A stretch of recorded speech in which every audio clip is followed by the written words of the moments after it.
শুধু একটি মাত্র মশলা ব্যবহার করেই যদি রান্না করে ফেলতে পারেন কয়েক রকমের পদ, তাহলে কেমন হয় বলুন তো? ব্যাপারটা কিন্তু মন্দ হয় না।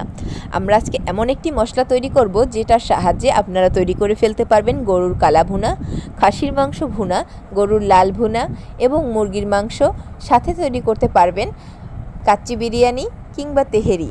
তো চলুন আজকে মশলাটা আমরা বানিয়ে ফেলি। এখানে মশলাটা বানানোর জন্য আমরা কয়েক প্রকারের শুকনো মশলা নিয়ে নিয়েছি। এখানে আছে দারচিনি, এলাচ, বড় এলাচ, তেজপাতা, জয়ফল, জয়ত্রী, স্টার মশলা, গোলমরিচ, জিরা এবং শাহি জিরা।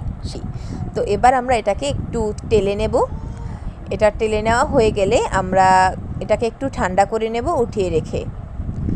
মশলাটা যখন টালা হয়ে যাবে তখন আপনারা উঠিয়ে কিছুক্ষণ রেস্টে রেখে যখন ঠান্ডা হয়ে যাবে তারপরে একটা ব্লেন্ডারের ভিতরে নিয়ে এটাকে একদম গুঁড়ো করে নেবেন। এটা একদম মিহি গুঁড়ো করে নেওয়া হয়ে গেলেই তৈরি হয়ে যাবে আমাদের সেই জাদুকরি মশলাটা।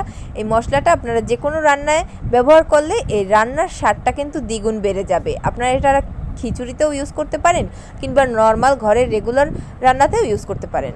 যেহেতু সামনে কোরবানি, তাই আপনারা কিন্তু কোরবানির মাংসের স্বাদটাকে আরও কয়েক গুণ বাড়িয়ে নিতে অবশ্যই এই মশলাটা বাসায় একবার হলেও ট্রাই করে দেখবেন।